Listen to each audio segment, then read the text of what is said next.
Olá, estamos aqui para falar de um período da história da arte já século XX, né? Mas um período que não é um movimento coeso, não é um movimento longo, né? Mas é um momento da história muito importante e que depois a gente vai ver aí que vai influenciar significativamente toda a história ali a partir da história da arte moderna no século XX. Então são 3 artistas que a gente vai ver e que são fundamentais para pensar nos outros movimentos subsequentes. Então eles têm pesquisas isoladas e eles vão influenciar algumas áreas, alguns caminhos da arte do século XX no período da arte moderna. Então é curto, mas é muito importante aí, que é o pós-impressionismo, tá?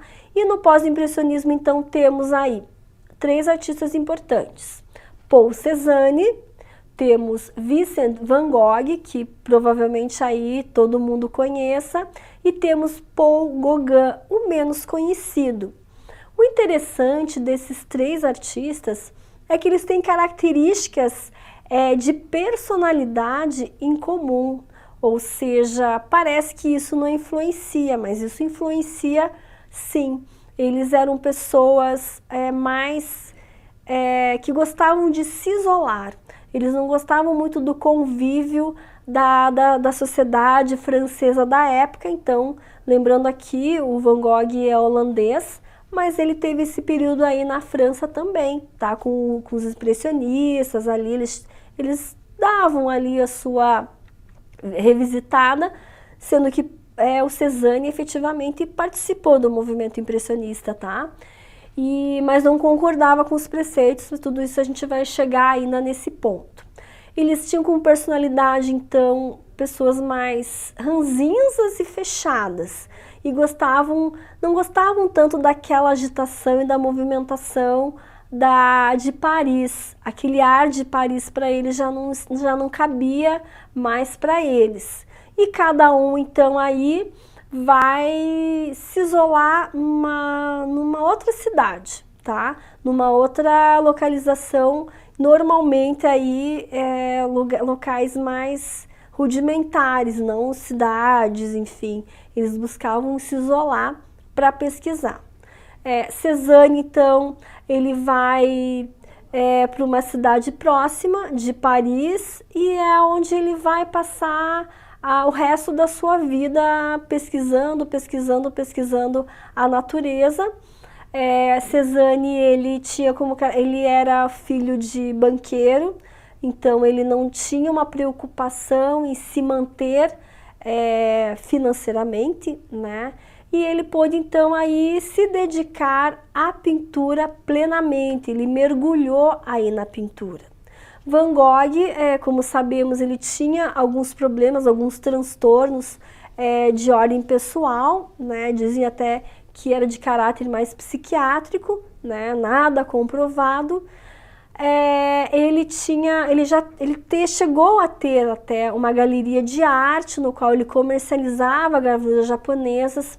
O irmão dele, o Theo, ele tinha uma relação de muita proximidade. O Theo ajudou muito ele a organizar essa galeria, no caso que foi em Paris, mas depois ele abandona e ele não mais se identifica com esse ambiente, né?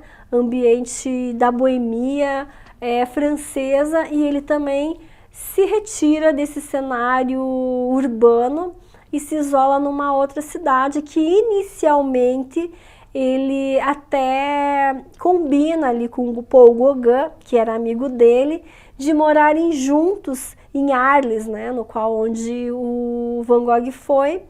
O Gauguin, ele topou essa empreitada aí, mas como principalmente Van Gogh tinha uma personalidade difícil, mas Gauguin também não era diferente, eles ali brigaram feio e se separaram, e o Gauguin sai então de Arles, né? Não fica lá. E aí o Gauguin, ele trabalhava em uma outra área completamente diferente, que era na área financeira. Ele era casado, ele tinha família, e ele, em função aí de buscar o seu sonho, do seu ideal de pintura, dessa pesquisa pela pintura, dessa paixão pela pintura, ele abandona tudo, abandona emprego, abandona a família e migra aí para viagens para locais desconhecidos e que não tem influência aí da sociedade ocidental europeia. Ele estava buscando algo diferente, algo que não tivesse influência dessa cultura ocidental que para ele já estava saturada e não tinha mais o que inspirá-lo na sua pintura. Claro que também aí teve um componente importante, né, para os três ali, tá?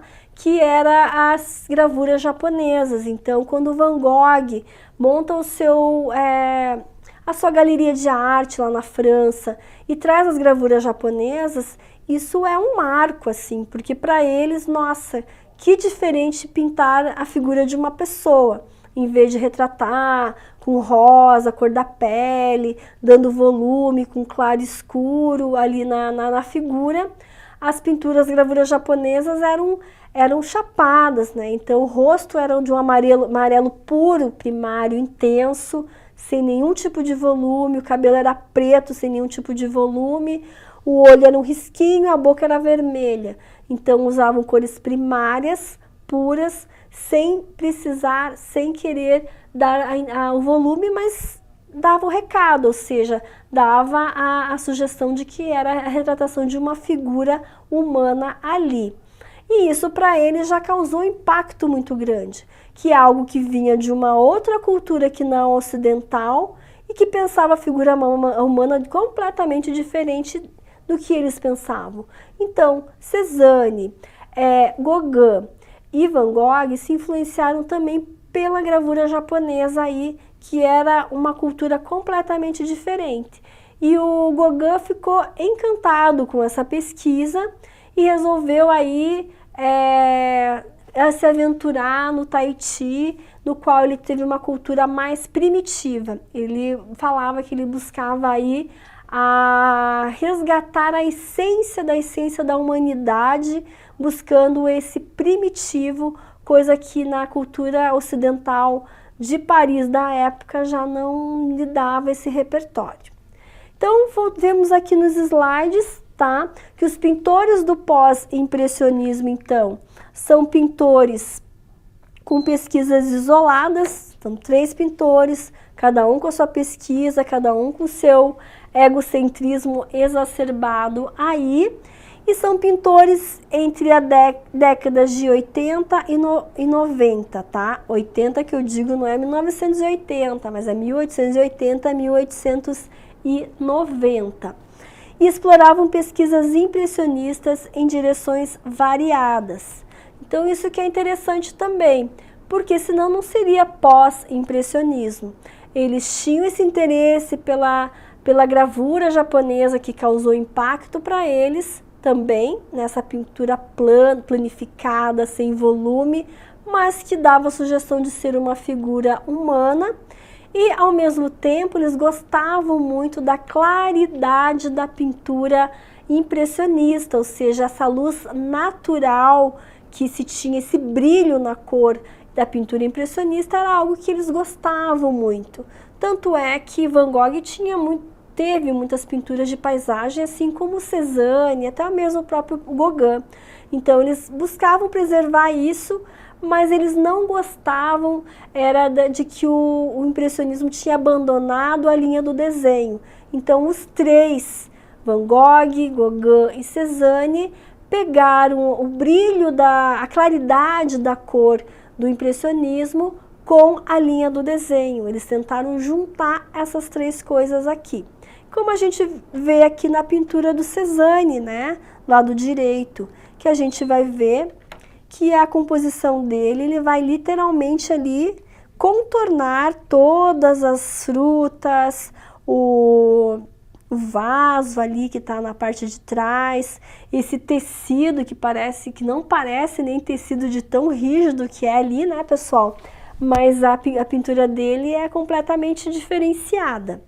E também, assim, aproveitando que eu estou no slide, algo que as pessoas ficavam extremamente incomodadas com a pintura do Cézanne, é de que achavam que ele não sabia desenhar, duvidavam da capacidade dele do desenho, porque se formos observar, né, assim, a arte acadêmica, aquela arte que todo mundo sabe desenhar com proporção, volume, com altura proporcional, largura proporcional ao objeto real, e passa isso para o desenho, para a pintura, a gente vai ver aqui, preste atenção, a borda desse vaso aqui, ó, está muito estranha, porque a base dele aqui, ó, ela é diferente, tá vendo que aqui é mais aberta, aqui é mais fechada, e aqui aqui é diferente aqui e aqui também.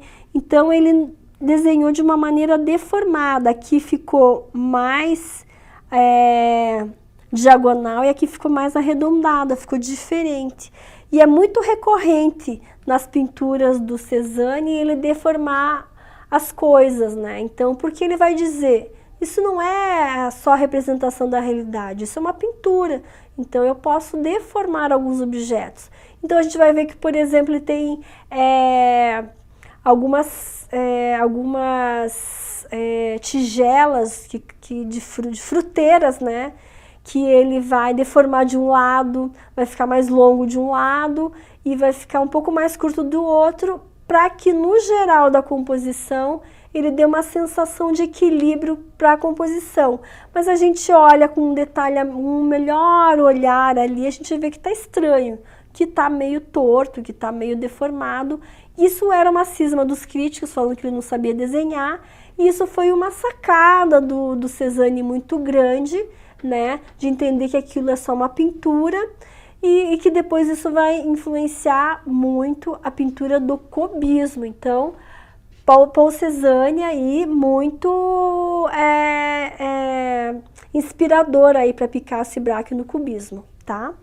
E temos aqui então outra pintura que é um clássico do Cézanne, que depois a gente vê que o Picasso e Braque vão ter uma série de pinturas de paisagem, que é o cubismo cezanniano, na época deles, justamente pela influência de Cézanne na pintura deles, tá, pessoal? Então aqui a gente tem uma pintura de paisagem de Cézanne muito diferente de uma pintura, por exemplo, de um impressionismo, que ele é feito basicamente por manchas. Não, o Cézanne retoma a linha do desenho. Se formos observar aqui esse contorno das árvores, do tronco das árvores, lá no fundo a gente tem uma ponte, tudo isso é feito de uma maneira que valoriza o desenho. E o termo do impressionismo, então, ele não surgiu lá na época do impressionismo, não foram os três artistas que deram esse nome, mas foi um britânico, um crítico de arte britânico chamado Roger Fry. Ele é um crítico que estudou profundamente a pesquisa pictórica de Cézanne, Van Gogh e Gauguin, e no caso aí ele deu esse nome porque, na verdade, assim, o Cézanne não era impressionista, o Van Gogh não era expressionista, mas ele fez parte também, e o Gauguin, ele era do simbolismo, mas também não era, do fauvismo. Então eram artistas que ficavam num lugar, mas não ficavam muito bem encaixados. Não é igual, por exemplo, Monet, que foi a vida inteira impressionista. Então esses eram artistas que estavam num momento de transição ali e não se encaixavam em nenhum grupo, nenhum movimento artístico, por isso que eles são chamados de pós-impressionistas, tá? E essa pintura aqui que a gente tem do Cézanne, que é muito interessante, é que a perspectiva do Cézanne, ou seja, a noção de profundidade da pintura, ela não se dá por linhas, como era lá no Renascimento, né? Que se a gente fosse observar aqui, a gente teria uma paisagem, a gente teria uma linha do horizonte e tudo iria lá no fundo, a gente teria esses dois pontos de fuga aqui para dar noção de profundidade. A pintura do Cézanne, ela é diferente dessa aqui, que é a base da pintura renascentista. Não repare o desenho meio torto aqui, tá, pessoal? A pintura do Cézanne, ele se dá por meio dessas pinceladas. Se vocês observarem essas mini pinceladinhas na diagonal aqui, tá? Ele faz tudo isso na pintura dele, que se chama aqui, esse tipo de pincelada, passagem, tá? E são mini pinceladas na diagonal e ele vai construindo toda a pintura com essas manchinhas, com essas pinceladas. Então, a noção de profundidade do Cézanne se dá por meio dessas pinceladas chamadas passagem em diagonal, que uma hora mais clara, uma hora mais escura, ele vai configurando e construindo todo o espaço pictórico e dando noção de profundidade. E aqui então ele vai abandonando esse modelo renascentista, que é algo que para o cubismo é assim, uma descoberta incrível, ou seja, para o cubismo isso é algo que vai influenciar efetivamente a pesquisa cubista. Então Cézanne é aí o mestre para Picasso, né, que ficou encantado com essa constatação, com essa descoberta, e que é uma ruptura muito grande com todo o pensamento renascentista tradicional, que até então os artistas, mesmo até os do realismo que buscavam retratar a realidade tal como ela era, eles ainda se apegavam a esse modelo renascentista. No impressionismo a gente tem aí uma ruptura, e aqui com Cézanne a gente vai vendo que essas rupturas vão acontecendo cada vez de maneira mais ousada, e que no cubismo isso se dá de maneira radical mesmo. Temos aqui uma outra pintura do Cézanne, tá? Cézanne, então, ele é aí esse artista que já comentei muito com vocês aí, e ele passa então aí perto aí da montanha Santa Vitória, né, que ele vai passar o resto da vida. Aqui a montanha Santa Vitória está aqui, ele mora nesse local maravilhoso, e todos os dias ele saía com a maletinha, com tela, de terno e gravata, pintar e observar a natureza. E aqui é uma parte dessa região que ele vai retratar as casas, né? E que de novo a gente vai ver que tem sim a linha do desenho, do contorno das casas, mas de novo a gente vai ver que são essas pinceladinhas aqui. Ele não constrói com uma pintura que a gente diz lambida, que a gente não vê a pincelada. Ele vai retratar tudo isso com essas manchinhas. Tanto a gente vai ver essas manchas acontecendo aí em naturezas mortas, quanto em paisagem. Então, o Cézanne, ele é conhecido então por essas pinceladas na diagonal, conhecidas como passagem, e que elas dão noção de profundidade nas paisagens dele, tá? E também nas naturezas mortas, que era um tema recorrente na pintura dele, que é essa pintura interna de ateliê, era um gosto também dele. E a gente vai ver que é recorrente a linha do desenho e a deformação dos objetos, porque ele vai dizer que isso é uma pintura, e que daí essa deformação ele buscava dar um equilíbrio na composição por meio da deformação exagerada até.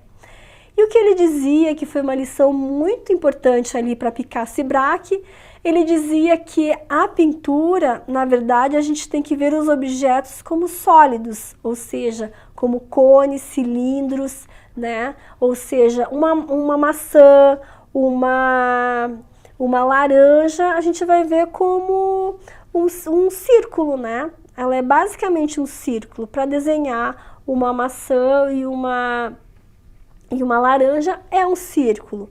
Para a gente desenhar um vaso, né? Pode ser ali de forma cônica, por exemplo. Então a gente vai buscar, na verdade, a essência do desenho para a constituição da pintura, os elementos geométricos básicos, as figuras, as formas básicas, né?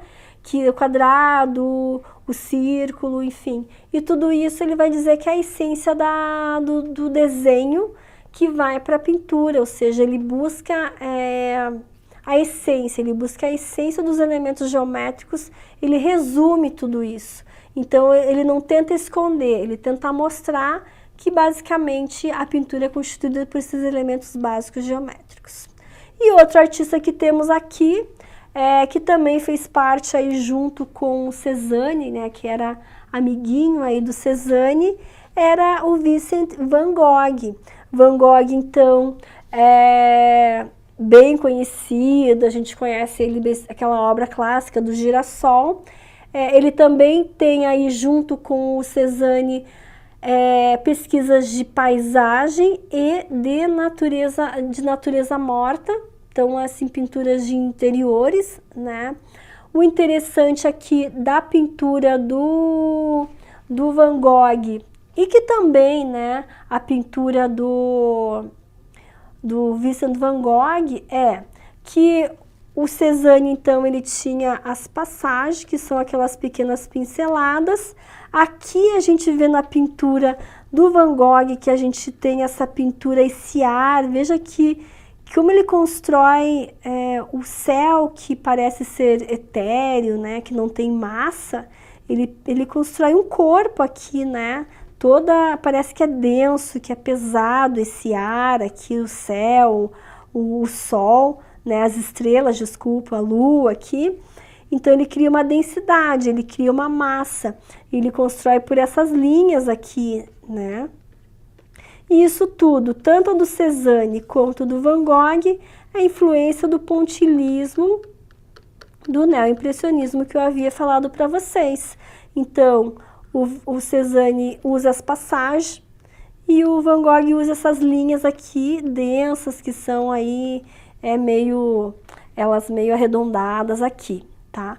Outro detalhe muito recorrente na obra dos três, que é do neoimpressionismo, além do pontilhismo, né, que cada um faz a sua variação, são o uso de cores complementares. Ou seja, aqui na obra do Van Gogh, a gente vai ver tons de azul com laranja. O laranja e o azul são cores complementares na escala cromática, no círculo cromático, tá? Então, isso também influência do neoimpressionismo, uso de cores complementares. Então, aqui, basicamente, a gente pode ver que o Cézanne e o Van Gogh usam características do pontilhismo, mas eles fazem as suas variações, e eles fazem uso de cores complementares, e eles retomam a linha do desenho, mantendo a claridade da pintura como nas pinturas impressionistas. E temos aqui, por último, então, outro artista importante aqui do trio, né, que é o Gauguin. O Gauguin, então, como eu falei para vocês, ele sai do circuito, assim como Van Gogh e Cézanne, do circuito parisiense, e ele vai lá para o Tahiti buscar o que tinha de mais primitivo na pintura, e ele realmente se encantou com o local, praias, enfim, essa vida mais rústica. E ele vai então retratar pessoas nativas, as nativas do local, que tinham a pele escura, né, que não tinha a pele branca como as europeias, que tinha o cabelo negro e liso, como também as europeias não tinham, normalmente eram loiras, cabelos cacheados, olho preto, né, a pele escura, roupas mais rudimentares, muitas vezes em função do clima também, com pouca roupa, né, assim, descalça. Então era o oposto do modelo feminino da época, e isso encantou o Gauguin, porque ele diz que estava buscando a essência da pintura. E o bacana aqui, então, do Gauguin é a exploração desse tema. Ele também busca explorar novamente a linha do desenho, tá? E o uso de cores fortes, cores puras. Aqui o Gauguin não é tão influenciado pelo pontilhismo lá, como Cézanne e Van Gogh. Ele faz uso de cores puras, mas porque ele também fez parte de um movimento simbolista, um movimento à parte, que vai fazer com que a cor adquira um significado subjetivo, ou seja, a cor não precisa necessariamente representar a cor do objeto, mas a cor pode ser simbólica, pode significar alguma coisa, por exemplo, vermelho, paixão, então o vermelho. Então ele se apropria um pouco dessa influência simbolista e ele vai explorar a cor com uma temática primitiva. Então, basicamente seria isso desse movimento, que não é um movimento, é um período de 3 artistas que estavam deslocados nesses períodos, nesses todos os movimentos artísticos acontecendo, que é o pós-impressionismo com Van Gogh, Cézanne e Gauguin. Então era isso que eu tinha para passar para vocês nesta aula. Até mais!